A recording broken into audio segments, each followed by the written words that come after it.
Hello, everyone. My name is McKenzie Kane with the National Sports Media Association, joined by the 2023 Mississippi Sportswriter of the Year, Stefan Krajisnik. Mr. Krajisnik, thank you for speaking with me today. Yeah, thanks for having me on, Mackenzie. It's a cool honor. Obviously, got a lot of respect for the NSMA and everything they do, and obviously the talented class of winners, this year and years past. So it's cool to be talking to you. Now, if you wouldn't mind just starting off with a brief introduction about what you're up to in the world of sports writing. Yeah, so I cover Mississippi State as the full-time beat writer for the Clarion-Ledger, part of the USA Today Network and Gannett. I've been in Mississippi since 2021 when I graduated from Indiana and started covering Mississippi State first for the Daily Journal in Tupelo and then switching over to the Clarion-Ledger in Jackson. And as we're speaking right now, I'm at in Hoover for the SEC baseball tournament. So it's that time of the year, and then obviously even in the fall, football takes over, and in the winter as basketball gets going and things of that nature. So it's always busy and fun, but it's coming out of college, getting the opportunity to cover an SEC program full time is obviously such a blessing, and it's so it's so cool and such a great job to have. It's hard to complain when you're going to watch high level sports on a regular basis and getting to cover it. So no complaints from me on that end, and yeah, that's what I've been up to the last few years, and really getting to know the ins and outs of everything around Mississippi State and the SEC. Well, this is your first time winning this award, so I'm curious, can you just share what an accomplishment and being selected by other sports writers in the area means to you? Yeah, I think that's the what you hit on there is kind of the part that makes this, so significant. It's, there's so many sports writers around the country that work hard and provide so much quality coverage, on whatever teams or topics they cover. But when, you get selected by your peers and people who kind of, see the work that goes into it, I'm sure a lot of the people that voted for me for this award have been in my shoes and understand kind of the work that goes into covering, a Mississippi State or any of the other, great college programs in Mississippi or teams in Mississippi. So it's cool. I know when I got the call and they told me that I won, or even when I just saw that I was nominated as a finalist, it's certainly a memorable moment in my, young career and something that, I don't take lightly. I remember when they called me to tell me that I won that, my first reaction was like, all right, like what's next? Like, where do I go? What do I do? And they were just like, well, you can take it in for a second. I'm like, all right, like that's fine. You get to call your parents and they obviously probably care more about it than anyone else. So it's definitely a cool experience. And like I said earlier, like I consider this job a blessing to be able to do what I do. And, to be recognized, it's definitely not something I take lightly. No, I mean, we've all been there telling our parents those accomplishments, but I'm curious, was there a mentor that really stood out to you that helped you just develop your writing skills as a reporter?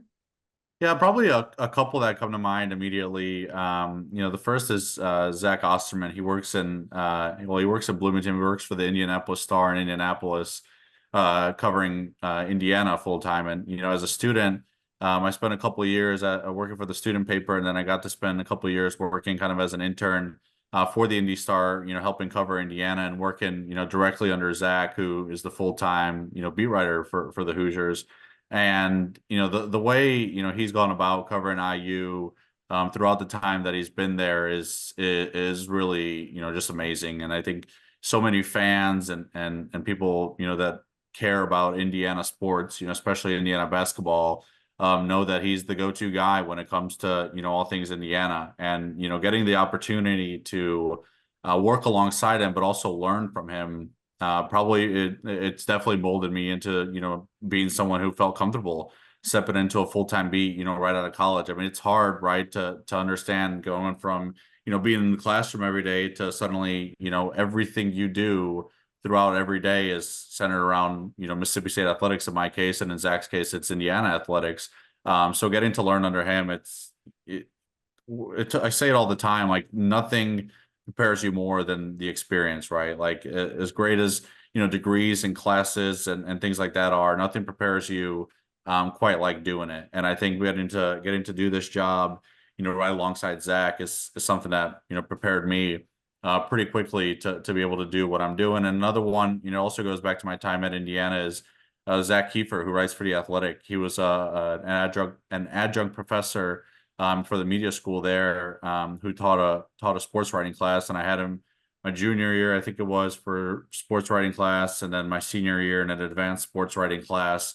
And it, it's great. The experience is great, but also being able to learn from people who have experience is great as well. I mean, he covered the Colts, probably as well as anyone ever has. And now, he's a national writer for The Athletic covering the NFL. And like, there's so many people that I've talked to that I've been like, oh, like, I took this class with Zach Kiefer, and they're like, wow, okay, like Zach Kiefer, like that's the real deal. And that's an experience that, I really look back on my time at Indiana, and like being able to learn from both Zach Osterman and Zach Kiefer, really prepared me for where I am now. And a lot of credit goes to Galen Clavio. He's kind of the head of the sports media department at Indiana, there in the media school. He's someone who, makes sure that we have professors like Zach Kiefer. He makes sure that students, understand the value of working for Zach Osterman. So all those people they prepare you so much for, what you do when you get out of college,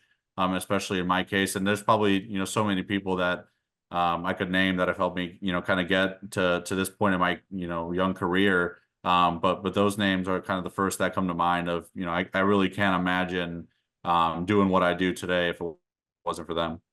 Yeah, and the person who inspired me to get into sideline reporting actually came out of an IU sports program. So Who clearly, was it? Trisha Whitaker. Yes, I know Trisha. I know Trisha. She's great. I mean, the work she does with MLB, and I know she's done a lot of work with students at Indiana as well. People that have come through the school and have done stuff on the broadcast side that, a lot of them would probably say the same thing of they probably wouldn't be where they are if it wasn't, for the help she's given them. So Trisha's great. Trisha is great. IU has just churned out so many great journalists throughout the last few years, that, you kind of, it seems like it doesn't surprise me that you brought someone up like that has ties to Indiana, because it seems like every time I like turn on a broadcast or read something, it's like this person went to Indiana, or like they know someone who went to Indiana. It's like the sports media, it goes back to what I was saying about, Dr. Galen Clavio, like what they've done with the sports media department there, has made it among, the best in the country. And probably my biased opinion, but I think a lot of people would agree. Even those who didn't go to Indiana would agree. So it's cool seeing those connections. And Trisha is another great example of, people at Indiana that have, gone on to have successful careers. And it's ironic because she doesn't even know that she inspired me. My mom brought me to this panel of, women in business and sports business, and she was the moderator. She was asking the questions of the women on the panel. And by the end of it all, I realized, as accomplished as these people are, I want Trisha's job. Yeah. Got Yeah. the But nevertheless, you cover a number of sports at Mississippi State: football, basketball, softball, baseball. Does your approach to storytelling differ by sport or from men's sports to women's sports? Yeah, you try not to change it up too much. I mean, obviously, angles are going to be different sometimes, and what's valuable in one sport, in terms of what your readers want to see it's going to differ between the sports, I guess, a little bit. But at the end of the day, I like to think that, everything we do, especially when it comes to, features and profiles and things of that nature, is you're really trying to relay, who these people are, to the audience. Like everyone knows the strikeouts and the touchdowns and, the alley-oops and everything that goes into, athletics on both the men's and women's sides. But it's like, what makes these athletes that you cover unique, right? Like it's easy to forget sometimes that we're covering 18 to 22-year-olds who are, playing at the highest level outside of professional sports, and playing in front of huge crowds with so much investment from fans, especially now with NIL. Like we're talking like real financial investment from fans.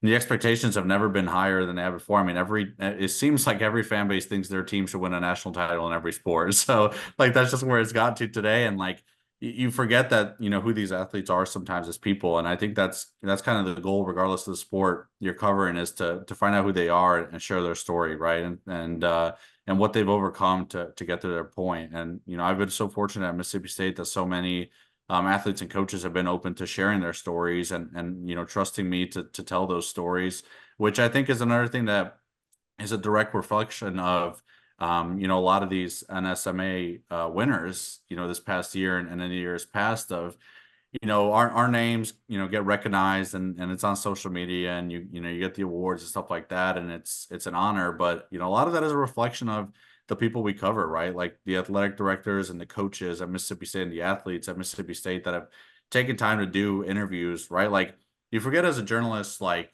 you kind of work on other people's schedule, like you're taking time out of their day so they can help you, do your job.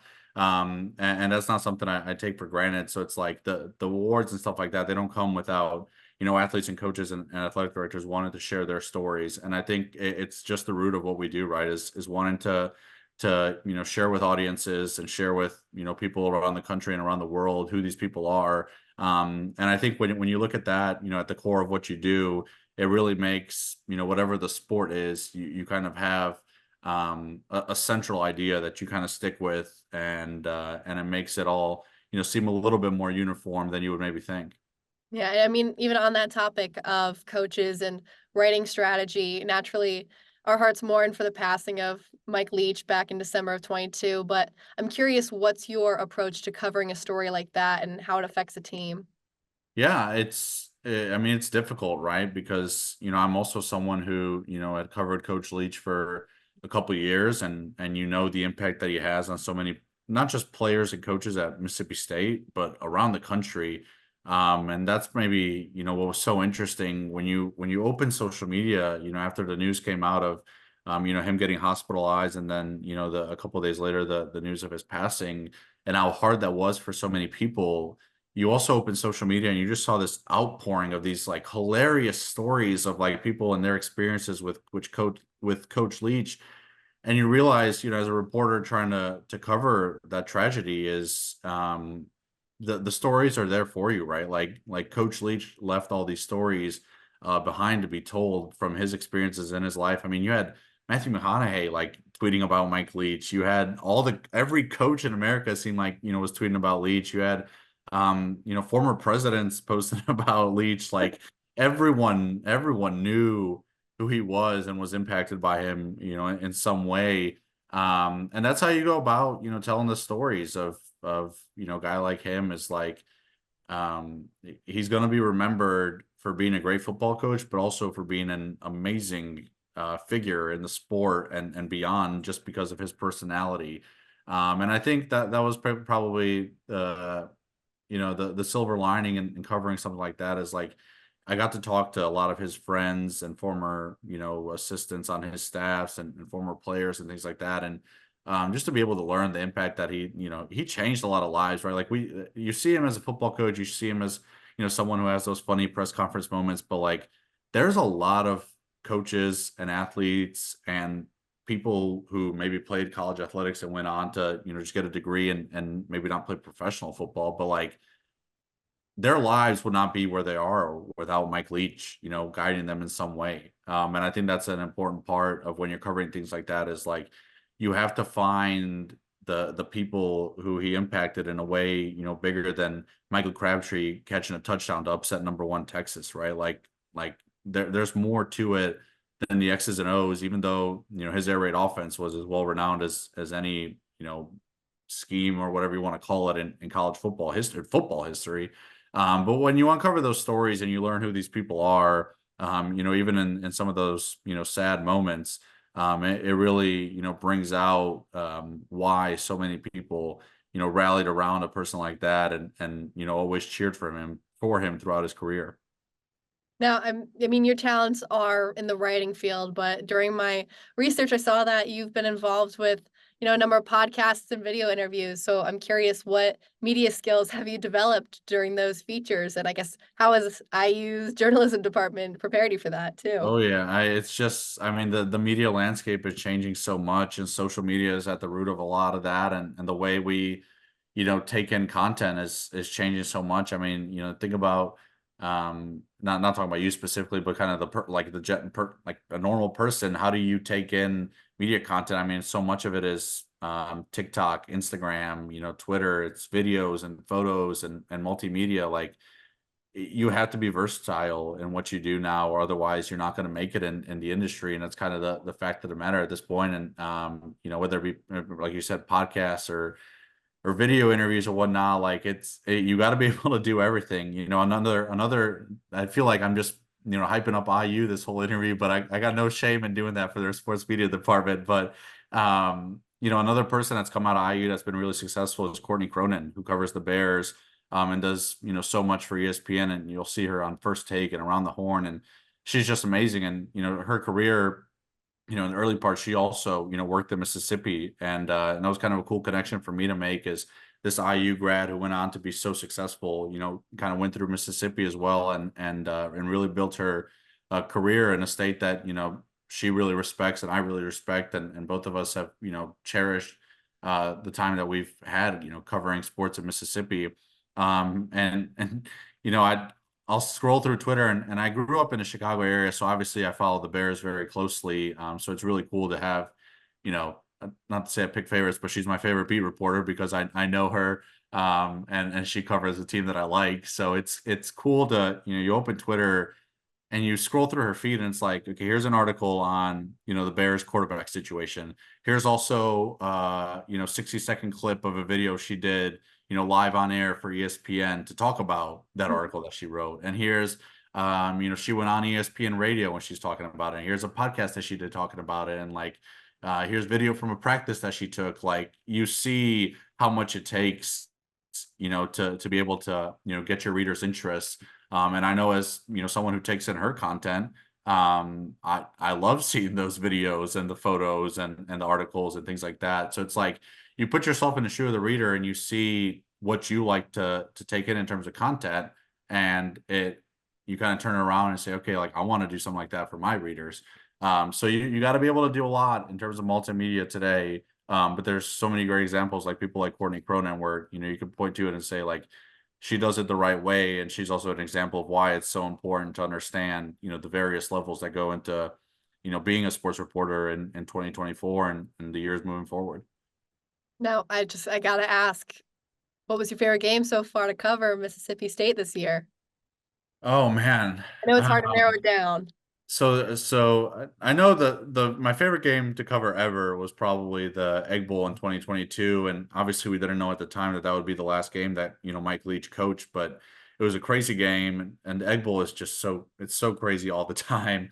But it's a crazy game, comes down to the wire, and it's such an emotional win for Mississippi State just because of the rivalry. And then, fast forward a month later and you realize, that game, very quickly became an even more emotional game for a lot of those players, coaches, and fans.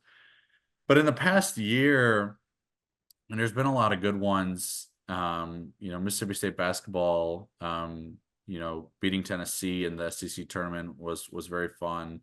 But I'd probably say the one that sticks out the most would be Mississippi State women's basketball, and it was either late January 2024, maybe it was early February, beating LSU at home. I mean, you had, they're the defending champs. They got Angel Reese, Haley Van Lith was on the team, and those are just two players on what was a loaded team, a team that, I think they made it to the Final Four this year, a team that beat Caitlin Clark, in that national title game. They didn't make the Final Four this year because this year they lost to Caitlin Clark, but like, you're talking about like this elite women's basketball program with stars on the roster, a Hall of Fame head coach, and they come to Mississippi State and, they get upset, and it's the most talked about story in sports that night. And, covering Sam Purcell, he was hired at Mississippi State in 2022 as the, next head women's basketball coach. And Mississippi State women's basketball is a very, storied program, especially in recent history with the Final Fours and the national championship appearances with Vic Schaefer. But,